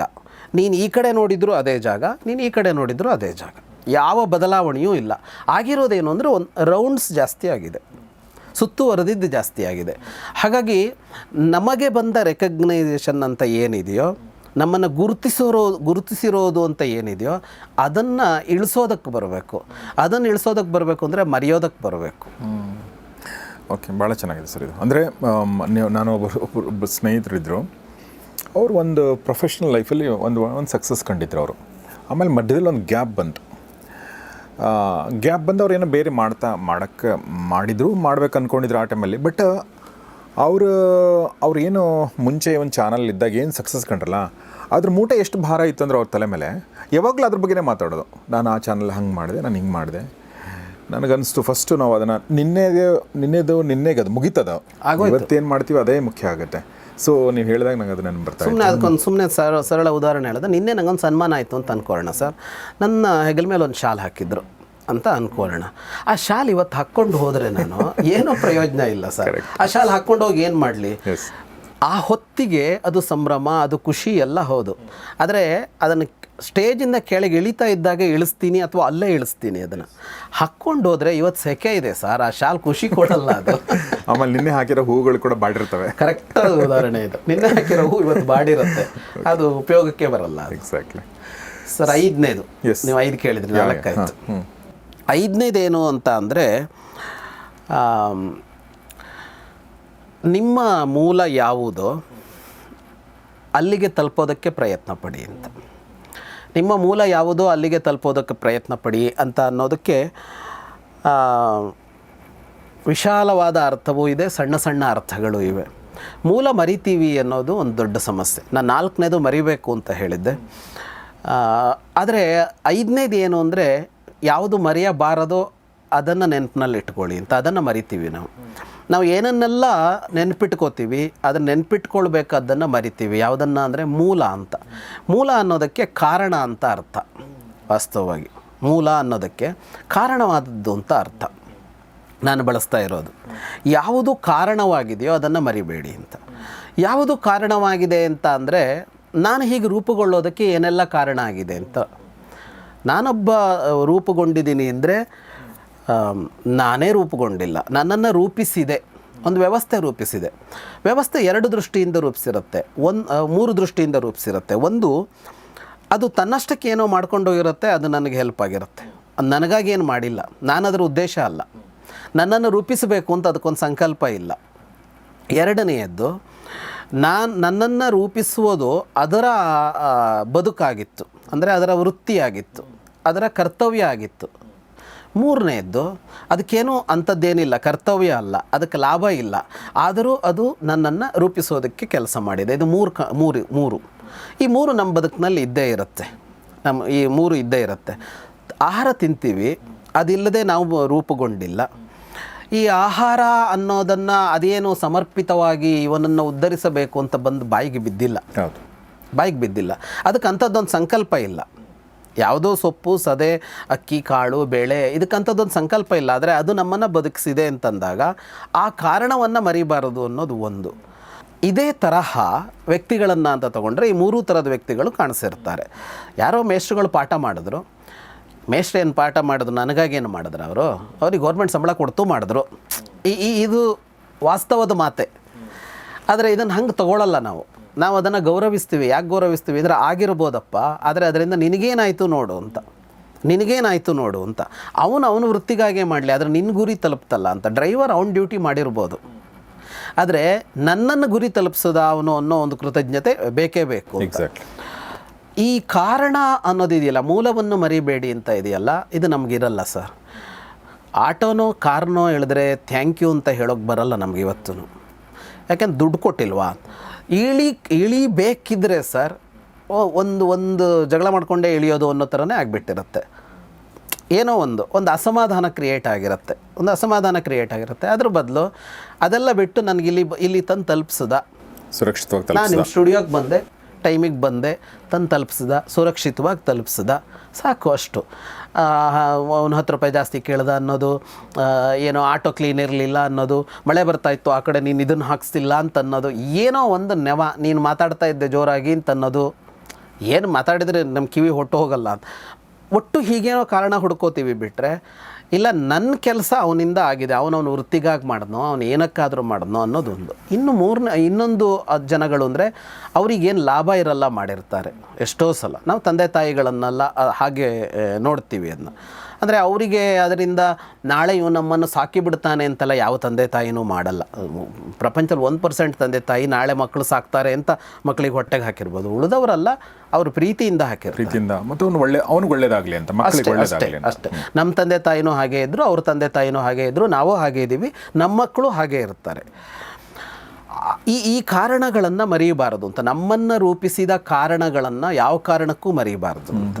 ಸರ್, ಇನ್ನೊಂದು ಇದ್ರ ಜೊತೆಗೆ ನನಗನ್ನಿಸ್ತು ನೀವು ಹೇಳಬೇಕಾದ್ರೆ, ಈಗ ಕೆಲವೊಬ್ಬರು ಈ ಎಲ್ಲದರ ಹೊರತಾಗಿ ಕೆಲವೊಬ್ಬರು ನಮಗೆ ಅಂದರೆ ಅವ್ರ ಕೆಲಸ ಆಗದೆ ಅವ್ರಿಗೆ ಅದು ಅಂದರೆ ಅವ್ರಿಗೆ ಅನಿವಾರ್ಯ ಆಗದೇ ಇದ್ದಾಗ, ಈಗ ಫಾರ್ ಎಕ್ಸಾಂಪಲ್ ಒಂದು ಕ್ಲಾಸಲ್ಲಿ ಪಾಠ ಮಾಡ್ತಾರೆ ಮೇಷ್ಟ್ರು, ಆದರೆ ಕ್ಲಾಸ್ ಮುಗಿದ ಮೇಲೂ ಕೂಡ ನಿಮ್ಮನ್ನು ರಿಕಗ್ನೈಸ್ ಮಾಡಿ ಕೆಲವರು ಬಂದು ಹೇಳ್ತಾರೆ, ಇಲ್ಲ ನೀನು ಇದನ್ನು ಮಾಡು ಅಂತ ಹೇಳ್ತಾರೆ ಅಲ್ವಾ. ಅಂದರೆ ಒಂದು ಎಕ್ಸ್ಟ್ರಾ ಇನಿಷಿಯೇಟಿವ್ ತಗೋತಾರೆ. ಅಥವಾ ನಾನೊಂದು ಬಿಸ್ನೆಸ್ ಮಾಡ್ತಾಯಿದ್ದೀನಿ ಅಂತಂದರೆ, ಯಾರೊಬ್ಬ ನನ್ನ ಗೆಳೆಯ ಅವ್ನು ಮುಂಚೆ ಬಿಸ್ನೆಸ್ ಮಾಡ್ತಿರ್ತಾನೆ, ಬಟ್ ನಾನು ಬಿಸ್ನೆಸ್ ಮಾಡ್ತೀನಿ ಅನ್ನೋದು ಅವ್ನಿಗೆ ಗೊತ್ತಿರಲ್ಲ ಮುಂಚೆ, ಬಟ್ ನಾನು ಯಾವಾಗ ಶುರು ಮಾಡೋದು ಅವಾಗ ಬಂದು ಹೇಳ್ತಾನೆ, ನೋಡು ಹಿಂಗೆ ಮಾಡು ಅಂಥೇಳಿ. ಅಂಥವ್ರು ಕೆಲವೊಬ್ಬರು ನಮಗೋಸ್ಕರನೇ ಬಂದು ನಮಗೆ ಒಂದು ಮೆಂಟರ್ಶಿಪ್ ಅಂತ ಮಾಡ್ತಾರೆ, ಒಂದು ಏನೋ ಮಾರ್ಗದರ್ಶನ ಮಾಡ್ತಾರೆ, ಮತ್ತು ಅದು ಆ ಟೈಮಿಗೆ ತುಂಬ ಅವಶ್ಯಕ ಇರುತ್ತೆ. ಇದ್ರ ಬಗ್ಗೆ ಹೌದು, ಅದೇನೇ ಈ 3ನೇದರಲ್ಲೇ ಅವ್ರು ಬರ್ತಾರೆ. ಅವರು ಈ ಥರದ್ರು ತುಂಬ ಇರ್ತಾರೆ. ಈ ತುಂಬ ಜನರ ಬದುಕಿನಲ್ಲಿ ಟರ್ನಿಂಗ್ ಪಾಯಿಂಟ್ ಅಂತ ಹೇಳುವಾಗ ಗಮನಿಸಿ ಸರ್, ಶಿಕ್ಷಕರು ಅವರನ್ನು ಗುರುತಿಸಿ ನೀನು ಇದಕ್ಕೆ ಹೋಗು ಅಂತ ಹೇಳಿದ್ರು, ಇದರ ಬಗ್ಗೆ ನನಗೊಂದಿಷ್ಟು ಮಾರ್ಗದರ್ಶನ ಮಾಡಿದ್ರು ಅಂತ ಹೇಳ್ತಾರೆ. ಅದು ಇದರಲ್ಲಿಲ್ಲ, ಏನು ಅವರ ವಾರ್ಷಿಕ ಪಠ್ಯಕ್ರಮದಲ್ಲಿ ಇದ್ದಿದ್ದಲ್ಲ ಅದು. ಅವರು ಮ್ಯಾಥ್ಸ್ ಟೀಚರೋ, ಅವರು ಸೈನ್ಸ್ ಟೀಚರೋ, ಅವರು ಏನೋ ಒಂದು ಪಾಠ ಮಾಡಿರ್ತಾರೆ, ಆದರೆ ಗುರುತಿಸಿ ನೀನು ಇದನ್ನು ಮಾಡು ಅಂತ ಒಂದು ತೋರಿಸಿರ್ತಾರೆ, ಇಂಥವ್ರ ಹತ್ರ ಹೋಗು ಅಂತ ಹೇಳಿರ್ತಾರೆ. ಇಂಥದ್ದನ್ನು ತುಂಬ ಜನ ಮಾಡ್ತಾರೆ. ಹೆಚ್ಚಾಗಿ ಇದನ್ನು ಮಾಡೋರು ಗೆಳೆಯರು ಮತ್ತು ಹಿತೈಷಿಗಳು. ಗೆಳೆಯರು ಅಂದರೆ ನಾವು ಸಮಾನರಿಗೆ ಹೇಳ್ತೀವಲ್ಲ, ಹಿತೈಷಿಗಳು ಅಂತ ಕರಿಬೋದು, ಗೆಳೆಯರು ಅದರಲ್ಲೇ ಬರ್ತಾರೆ.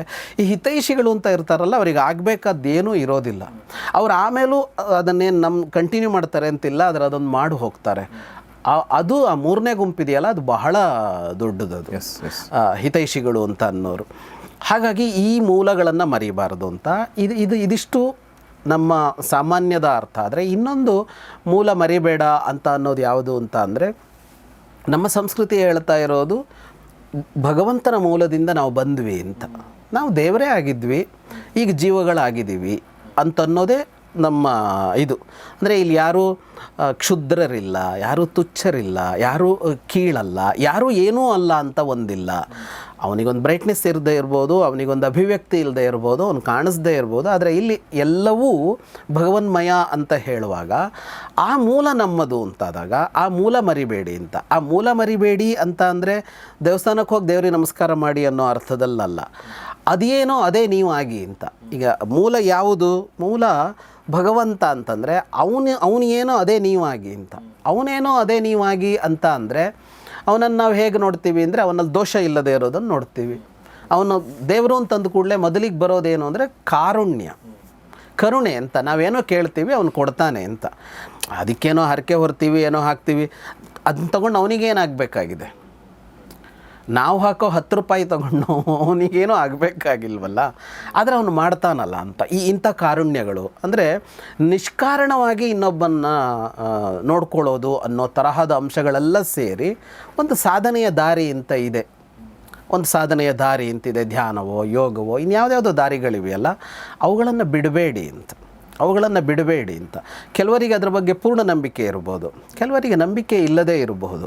ಆದರೆ ಆ ಧ್ಯಾನ ಅನ್ನೋದು ಎಷ್ಟು ಚೆನ್ನಾಗಿದೆ ಅಂತ ಅಂದರೆ ದೇವರನ್ನು ಧ್ಯಾನ ಮಾಡ್ಬೋದು, ಏನನ್ನೂ ಮಾಡದೇನೂ ಇರ್ಬೋದು ಧ್ಯಾನದಲ್ಲಿ ಅಂತ. ಸುಮ್ಮನೆ ಉಸಿರಾಟ ಗಮನಿಸ್ತಾ ನಾವು ಗೀತೆಯಲ್ಲಿ ಹೇಳಿದ್ವಿ, ಉಸಿರಾಟ ಗಮನಿಸೋದು, ಉಸಿರಾಟವನ್ನು ಗಮನಿಸದೇ ಇರೋದು, ಯಾವುದೇ ಥಾಟ್ಸ್ ಇಲ್ಲದೆ ಇರೋ ಥರ ಮನಸ್ಸನ್ನು ನೋಡ್ಕೊಳ್ಳೋದು. ಏನಿಲ್ಲಪ್ಪ, ಯಾವ ಯೋಚನೆಯೂ ಇಲ್ಲ, ಅದನ್ನು ಗಮನಿಸೋಲ್ಲ. ಉಸಿರಾಟ ಗಮನಿಸೋದು ಅನ್ನೋದು ಸುಲಭ. ಇನ್ನೂ ಮುಂದೋದರೆ ಏನೂ ಇಲ್ಲಪ್ಪ, ನಾನು ಯಾವ ಯೋಚನೆಯೂ ಮಾಡಲ್ಲ, ದೇವರ ಬಗ್ಗೆನೂ ಯೋಚನೆ ಮಾಡಲ್ಲ, ಧ್ಯಾನದಲ್ಲಿ ಅದು ಇಲ್ವಲ್ಲ.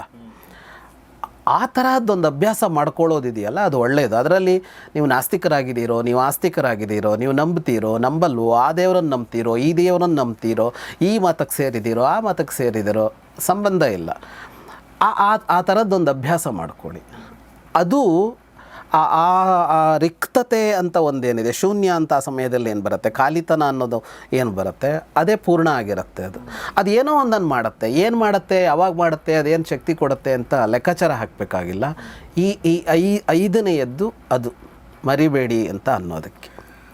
ಅದ್ಭುತವಾದ ಪಾಠಗಳು ಮತ್ತು ಅನುಭವದಿಂದ ಬಂದಿರೋ ಪಾಠಗಳಾಗಿರೋದ್ರಿಂದ ತುಂಬ ಚೆನ್ನಾಗಿ ಹೇಳಿದರು ಸರ್. ಇನ್ನೊಂದು ಕೊನೆಯದಾಗಿ, ಈಗ ನಿಮಗೆ 52 ವರ್ಷ ಆಗಿದೆ, ಬಟ್ ಆ್ಯಕ್ಚುಲಿ ನೀವು ಎಷ್ಟು ವಯಸ್ಸು ಫೀಲ್ ಮಾಡ್ಕೋತೀರಾ?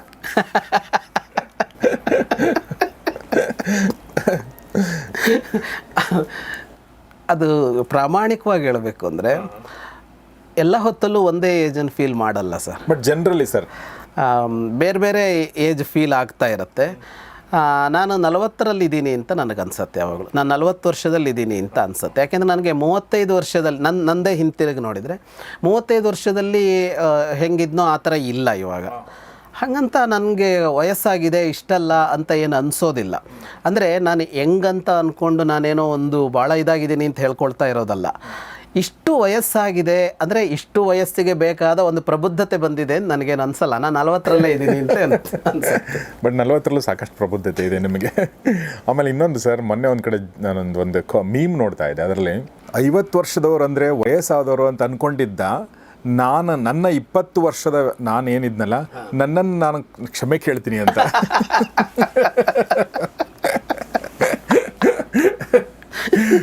ಸೊ 20 ವರ್ಷದವರೆಲ್ಲ ಅನ್ಕೊಂಡಿರ್ತಾರೆ 50 ವರ್ಷ ಅಂದ್ರೆ ವಯಸ್ಸಾಗಿದೆ ಅಂತ. ನಾವು ಹಂಗೆ ಅನ್ಕೊಂಡಿದೀವಿ. ಸೊ ಪ್ಲೀಸ್ ಫರ್ಗಿವ್ ಮೀ ಅಂತ ಇತ್ತು. ಸೊ ಹಾಗೆ ಹೇಳಿದಾಗ ನೆನಪಾಯಿತು, ನನ್ನ ಮೊನ್ನೆ ಇದನ್ನು ಹೇರ್ ಕಟ್ ಮಾಡಿಸ್ತಾ ಇದ್ದೆ. ಕುಮಾರ್ ಅಂತ ಒಬ್ಬರು ಭಾಳ ಸ್ಪೆಷಲ್ ಕ್ಯಾರೆಕ್ಟರ್. ಅವರು ಪುಸ್ತಕ ಎಲ್ಲ ಓದ್ತಾರೆ, ನನ್ನ ಪುಸ್ತಕ ಎಲ್ಲ ಓದಿದ್ದಾರೆ. ಅವರು ಹೇಳ್ತಾ ಇದ್ದರು, ಹಂಗೆ ಕಟ್ ಮಾಡ್ತೀನಿ, ಹಿಂಗೆ ಕಟ್ ಮಾಡಿ ಹೃತಿಕ್ ರೋಷನ್ ಥರ ಮಾಡ್ತೀನಿ ಅಂತೆಲ್ಲ ಸುಮ್ಮನೆ ಡೈಲಾಗ್ ಹೊಡಿತಿದ್ರು. ನಾನಂದೆ, ಏನೂ ಮಾಡೋಕ್ಕೋಗ್ಬೇಡಿ, ಉದ್ದ ಬೆಳೆದಿದೆ, ಚಿಕ್ಕದು ಮಾಡಿ ಸಾಕು ಅಂತ. ಅದಾದಮೇಲೆ ಏನೇನೋ ಮಾಡಿದ್ರು ಅವರು. ಮಾಡಿಕೊಂಡು ನಿಮ್ಮನ್ನ 10 ವರ್ಷ ಹೆಂಗೆ ಮಾಡಿದ್ದೀನಿ ಸರ್ ಅಂತ ಹೇಳೋದ್ರು ಅವರು. ಹಾಗಾಗಿ ನೀವು ಹೇಳಿದ್ರಲ್ಲ ಎಷ್ಟು ವರ್ಷ ಅಂತ, 40 ವರ್ಷ ಅಂತ. ಸರ್ ಇನ್ನೊಂದು ಸೇರಿಸ್ಬೇಕು, ನೀವು ಒಂದು 5 ಇದನ್ನು ಕೊಡಿ ಅಂತ ಕೇಳಿದ್ರಲ್ಲ. ಮೊನ್ನೆ ಒಂದು ರೀಲ್ಸ್ ನೋಡಿದೆ ನಾನು. ಅದು ಸಾಯಿ ಪಲ್ಲವಿ ರೀಲ್ಸ್. ಸಾಯಿ ಪಲ್ಲವಿಗೆ ಹೀಗೆ ಟಕ್ ಅಂತ ಎದುರಿಗಿನ ಸಂದರ್ಶಕಿ ಕೇಳ್ತಾಳೆ, ನಿತ್ಯ ಮಾಡುವ ನೀನು ಪ್ರತಿನಿತ್ಯ ಮಾಡುವ 3 ಅಭ್ಯಾಸ ಯಾವುದು, 3 ಮೌಲ್ಯ ಯಾವುದು ಅನ್ನೋ ಥರ ಕೇಳ್ತಾರೆ. ಓಕೆ, ನಿಮಗೂ ಆ ಪ್ರಶ್ನೆ ಕೇಳ್ಬೋದು ನಾವು. ಟಕ್ಕಂತ ಸಾಯಿ ಪಲ್ಲವಿ ಉತ್ತರ ಕೊಡ್ತಾರೆ. ನಾನು ಆ ಸಾಯಿ ಪಲ್ಲವಿ ಉತ್ತರ ಕೊಟ್ಟಾಗ ಯೋಚನೆ ಮಾಡಿದೆ, ಹಿಂಗೊಂದು ಟಕ್ಕಂತ ನಮ್ಮ ಎದುರಿಗೆ ಒಂದು ಪ್ರಶ್ನೆ ಕೇಳಿದರೆ ನಮಗೆ ಹೇಳುವಷ್ಟು ಗೊತ್ತಿದೆಯಾ ಅಂತ ನನಗೆ ಫೀಲ್ ಆಗ್ಬಿಡ್ತು. ಅವಳು ಒಂದು ಚೂರು ಯೋಚನೆ ಮಾಡಿದೆ. ಸಾಯಿ ಪಲ್ಲವಿ ಹೇಳಿದವಳು 3. ಒಂದು, ನಾನು ಯಾರಿಗೂ ಹರ್ಟ್ ಮಾಡಲ್ಲ, ಒಂದಿನನು ಯಾರಿಗೂ ಹರ್ಟ್ ಮಾಡಲ್ಲ, ನಾನು ನಿತ್ಯ ಧ್ಯಾನ ಮಾಡ್ತೀನಿ, ಮತ್ತು ನಾನು ಪ್ರತಿನಿತ್ಯ ವೆಜಿಟೇರಿಯನ್ ಮಾತ್ರ ತಿಂತೀನಿ ಅಂತ 3 ಹೇಳಿದ್ಲು. ಅಂದರೆ ನೀವು 5 ಅಂತ ಕೇಳಿದಾಗ ನನಗನ್ನಿಸ್ತು, ನಾನು ಆ ರೀಲ್ಸ್ ನೋಡಿದಾಗ ಯೋಚನೆ ಮಾಡಿದ್ದೆ, ಹೀಗೊಂದು ಪ್ರಶ್ನೆ ಬಂದರೆ ನಿತ್ಯದ ಮೌಲ್ಯ ನಿನ್ನದು ಯಾವುದು ಅಂತ ಕೇಳಿದರೆ ಪ್ರತಿ ವ್ಯಕ್ತಿನೂ ಹಿಂಗೇನೋ ಒಂದು ಅಂದ್ಕೊಂಡಿರ್ಬೇಕಲ್ವ ಅಂತ. ಈಗ ಅವಳು ಸಾಯಿ ಪಲ್ಲವಿಗೆ ಕೇಳಿದ್ದಕ್ಕೆ ಉತ್ತರ ಕೊಟ್ಟಿಲ್ಲ ಅಂತ ಗೊತ್ತಾಯಿತು. ಅವಳು ಕೇಳಿದ ಕೂಡಲೇ ಉತ್ತರ ಕೊಟ್ಟಿದ್ದಾಳೆ ಅಂದರೆ ಅವಳು ಅದನ್ನು ಪ್ರಜ್ಞಾಪೂರ್ವಕವಾಗಿ ಮಾಡ್ತಾ ಇದ್ದಾಳೆ. ಅಂದರೆ ನಿತ್ಯವೂ ಇದಷ್ಟು ಮೌಲ್ಯ ನನ್ನ ಹತ್ರ ಸಾಧಿಸೋಕ್ಕಾಗತ್ತೆ, ಇದನ್ನು ನಾನು ಮಾಡ್ತೀನಿ ಅನ್ನೋ ಥರದ್ದು ಲೈಫ್ ಇದೆಯಲ್ಲ, ಅದು ಎಷ್ಟೋ ನಮ್ಮನ್ನು ಚೆನ್ನಾಗಿಟ್ಟಿರುತ್ತೆ ಅಂತ ಅನ್ಸುತ್ತೆ. ಸರ್, ನಮ್ಮ ಪುನೀತ್ ಅವರೊಂದು ಪ್ರಶ್ನೆ ಕೇಳಿ ಅಂತಂದರು, ಅದನ್ನೊಂದು ಕೇಳಿದ ಮುಗಿಸ್ಬೋಣ. ನಿಮ್ಮ ದಿನಚರಿ ಕೇಳಿ ಅಂತಂದ್ರು ಅವರು. ಹೇಗೆ ನೀವು ಒಂದು ದಿನಾನ ಹೇಗೆ ಕಳೀತೀರಾ ನೀವು, ಒಂದು ನಾರ್ಮಲ್ ಡೇನ? ಇತ್ತೀಚಿನ ದಿನಗಳದ್ದೇ ಹೇಳಬೇಕು ನಾನು. ಇತ್ತೀಚಿನ ದಿನಗಳಲ್ಲಿ ಅಂದರೆ ನನ್ನ ಎಲ್ಲವೂ ಮಾತು ಮತ್ತು ಬರಹದಲ್ಲೇ ಮುಳುಗಿದೆ. ನಾನು ಮಾತು ಮತ್ತು ಬರಹ ಹೊರತುಪಡಿಸಿ ಇತ್ತೀಚಿನ ದಿನಗಳಲ್ಲಿ ಬೇರೆ ಏನನ್ನೂ ಮಾಡ್ತಾ ಇಲ್ಲ. ನಾನು ಮೊದಲು ಬೇರೆ ಬೇರೆ ತರಹದ ಕೆಲಸಗಳನ್ನು ಮಾಡ್ತಾಯಿದ್ದೆ. ಒಂದೇ ಥರದ ಕೆಲಸ ಏನು ಮಾಡ್ಕೊಂಬಂದಿಲ್ಲ. ಅದು ನಾನು ಮೊದಲಿಂದ ಲೇಖಕ ಅಂತ ಬರ್ಕೊಂಡೇ ಬಂದಿಲ್ಲ. ನಾನು ಮೊದಲಿನಿಂದ ಮಾತಾಡಿಕೊಂಡೇ ಬಂದಿಲ್ಲ. ಮಾತು ಅಂದರೆ ಪ್ರವಚನವೋ ಅಥವಾ ಈ ಥರ ಸಂದರ್ಶನವೋ ಇದನ್ನು ಮಾಡಿಕೊಂಡೇ ಬಂದಿಲ್ಲ. ನಾನು ಬೇರೆ ಬೇರೆ ಥರದ ಕೆಲಸ ಮಾಡ್ಕೊಂಡು ಬಂದಿದ್ದು. ಇತ್ತೀಚಿನ ದಿನಗಳಲ್ಲಿ ನಾನು ಮಾಡ್ತಾ ಇರೋದು ಇದೊಂದೇ, ಏನಂದ್ರೆ ನಾನು ಬರಿತೀನಿ ಮತ್ತು ಮಾತಾಡ್ತೀನಿ ಮತ್ತು ಓದ್ತೀನಿ ನಾನು. ಹಾಗಾಗಿ ನನ್ನ ಹೆಚ್ಚಿನ ಸಮಯ ಇದಕ್ಕೆ ಹೋಗುತ್ತೆ ದಿನಚರಿ ಅಂತ ಅಂದಾಗ. ಆಮೇಲೆ ಇತ್ತೀಚಿನ ದಿನಗಳಲ್ಲಿ ನಾನು ಮಾತಾಡೋದು ತುಂಬ ಕಡಿಮೆ. ಅಂದರೆ ದಿನದ ಮಾತುಕತೆಗಳು, ಜನರ ಜೊತೆಗಿನ ಮಾತುಕತೆಗಳು ಅನ್ನೋದು ತುಂಬ ಅಂದರೆ ತುಂಬ ಕಡಿಮೆ. ಅದು ಹೋಗ್ತಾ ಹೋಗ್ತಾ ಮಾತು ಕಡಿಮೆ ಆಗ್ತಾ ಇದೆ. ಸಹಜವಾಗಿ ಆಗತ್ತೆ ಅಂತ ಅನಿಸುತ್ತೆ, ಗೊತ್ತಿಲ್ಲ ನನಗೆ. ಮಾತುಕತೆಗಳು ಕಡಿಮೆ ಆಗಿದೆ. ಇದು ಜಾಸ್ತಿ ಆಗ್ತಾ ಇರೋದ್ರಿಂದಾಗಿ, ಇದಕ್ಕೆ ಸಮಯ ಕೊಟ್ಕೊಳ್ತಾ ಇರೋದ್ರಿಂದಾಗಿ ಅಲ್ಲಿ ಕಟ್ಟಾಗಿದೆ. ದಿನದಲ್ಲಿ ಇಷ್ಟು ವಾಕ್ಯ ಹೇಳಿದೆ ಅಂತ ಹೇಳುವಷ್ಟು ಕಡಿಮೆ ಮಾತುಗಳನ್ನು ಆಡಿದ ದಿನಗಳು ಕೂಡ ಇರ್ತವೆ. ಉದ್ದೇಶಪೂರ್ವಕ ಅಂತಲ್ಲ, ಸಹಜವಾಗಿ ಕಡಿಮೆ ಆಗಿದೆ. ಆದ್ದರಿಂದ ನನ್ನ ದಿನ ಅಷ್ಟು ಇವುಗಳಲ್ಲೇ ಕಳೀತಾ ಇರುತ್ತೆ. ಓದು, ಬರಹ ಮತ್ತು ಅದನ್ನು ಅಭಿವ್ಯಕ್ತಿಸೋದು ಅನ್ನೋದಕ್ಕೆ ಸಮಯ ಹೋಗ್ತಾ ಇರುತ್ತೆ. ಅದರಲ್ಲಿ ದಿನ ಅಂತ ಬಂದಾಗ ಬೆಳಗ್ಗೆ 4-4:30 ಆರಂಭ ಆಗುತ್ತೆ. ಸ್ವಲ್ಪ ಹೆಚ್ಚು ಕಡಿಮೆನೂ ಆಗ್ಬೋದು ರಾತ್ರಿಯ ಇದ್ರ ಮೇಲೆ. ಆ ಥರ ಇರುತ್ತೆ. ಒಂದಿಷ್ಟು ದೇಹಕ್ಕೆ ಕೊಡಬೇಕಾದ ಶ್ರಮಗಳು ಇರುತ್ತೆ. ಯಾಕೆಂದರೆ ಮಾಡೋ ಕೆಲಸ ಕೂತ್ಕೊಂಡೇ ಇರೋದಾಗಿರೋದ್ರಿಂದ ಬೇಕಾಗತ್ತೆ. ಏನು ಮಾಡ್ತೀರಿ ಸರ್ ನೀವು? ಯೋಗಾಸನ ಮಾಡ್ತೀನಿ. ಒಂದು ತುಂಬ ಏನು ಮಾಡಲ್ಲ, ಕೆಲವು ಆಸನಗಳನ್ನು ಮಾಡ್ತೀನಿ, ನಡೀತೀನಿ. ಇತ್ತೀಚೆಗೆ ಜಾಸ್ತಿ ನಡೀತೀನಿ. ದಿನಕ್ಕೆ 10,000 ಹೆಜ್ಜೆ ನಡೆಯುವ ಪ್ರಯತ್ನ ನಡೀತಾ ಇರುತ್ತೆ. ಆಗತ್ತೆ ಅಂತಲ್ಲ, ಹಿಂದೆ ಮುಂದೆ ಆಗ್ತಾ ಇರುತ್ತೆ. ನಡೀತೀನಿ. ಅಷ್ಟು ನಡೆಯೋದು ಬೇಕಾಗತ್ತೆ, ಇಲ್ಲದೇ ಇದ್ದರೆ ದೇಹ ಕೆಲಸ ಮಾಡಲ್ಲ. ಮತ್ತು ಒಂದಿಷ್ಟು ಯೋಗಾಸನಗಳು ಅಂತ ಇರುತ್ತೆ. ಪ್ರಯಾಣ ಮಾಡ್ತಾ ಇರ್ತೀನಿ. ಇತ್ತೀಚಿನ ದಿನಗಳಲ್ಲಿ ಹೆಚ್ಚಿದೆ, ನಿಮಗೂ ಗೊತ್ತಿದೆ, ನಮ್ಮ ಇವರಿಗೂ ಗೊತ್ತಿದೆ, ಮಹಾಭಾರತ ನೋಡೋರಿಗಂತೂ ಚೆನ್ನಾಗಿ ಗೊತ್ತಿದೆ. ಪ್ರವಾಸ ಇರುತ್ತೆ. ಅಲ್ಲಿ ಹೋದಾಗೆಲ್ಲ ದಿನಚರಿಗಳು ಬಹಳ ಬದಲಾಗುತ್ತೆ. ಹಾಗಾಗಿ ತುಂಬ ಒಂದು ಕ್ರಮವತ್ತಾದ ದಿನಚರಿಯೇ ಅಂತ ಹೇಳೋಕ್ಕಾಗಲ್ಲ. ಲೈಫ್ ಸ್ಟೈಲ್ ಆಗಿದೆ. ಈಗ ಯಾವುದಾದ್ರು ಒಂದೇ ವೃತ್ತಿ ಮಾಡ್ಕೊಂಡಿದ್ರೆ ಯಾರಾದರೂ, ಅವರಿಗೆ ಪಕ್ಕಾ ಇರುತ್ತೆ, ಇಷ್ಟು ಗಂಟೆಗೆ ಆಫೀಸಿಗೆ ಹೋಗೋದು, ಇಷ್ಟು ಗಂಟೆಗೆ ಆಫೀಸಿಗೆ ಬರೋದು, ಹೋಗೋ ದೂರ ಇಷ್ಟೇ ಅಂತ ಒಂದು ಫಿಕ್ಸ್ ಇರುತ್ತೆ ಅವರಿಗೆ. ನಮ್ಮ ತರಹದಲ್ಲಿ, ಈಗ ನಿಮಗೂ ಹಾಗೇನೆ, ನಮ್ಮ ಥರದಲ್ಲಿ ಮಾಡುವಾಗ ನಮ್ಗೆ ಅವತ್ತಿಂದ ಏನು ಅನ್ನೋದು ಗೊತ್ತಿರೋದಿಲ್ಲ. ಅವತ್ತು ಏನೇನೋ ಕೆಲಸಗಳು ಬರುತ್ತೆ, ಯಾವತ್ತೂ ಒಂದು ದಿವಸ ತುಂಬ ಖಾಲಿನೂ ಬಿಡುತ್ತೆ. ಹಾಗಾಗಿ ತುಂಬ ಪಕ್ಕ ದಿನಚರಿ ಥರ ಅನ್ನೋದು ಇರೋದಿಲ್ಲ. ಆದರೆ ಇಷ್ಟು ವಿಷಯಗಳು ಕಾಮನ್ ಆಗಿರುತ್ತೆ. ಯೋಗ, ಧ್ಯಾನ, ಒಂದಿಷ್ಟು ಜಪ ಗಿಪ ಇತ್ಯಾದಿಗಳು ಇಂಥವೆಲ್ಲ ಕಾಮನ್ ಆಗಿ ಇರುತ್ತೆ.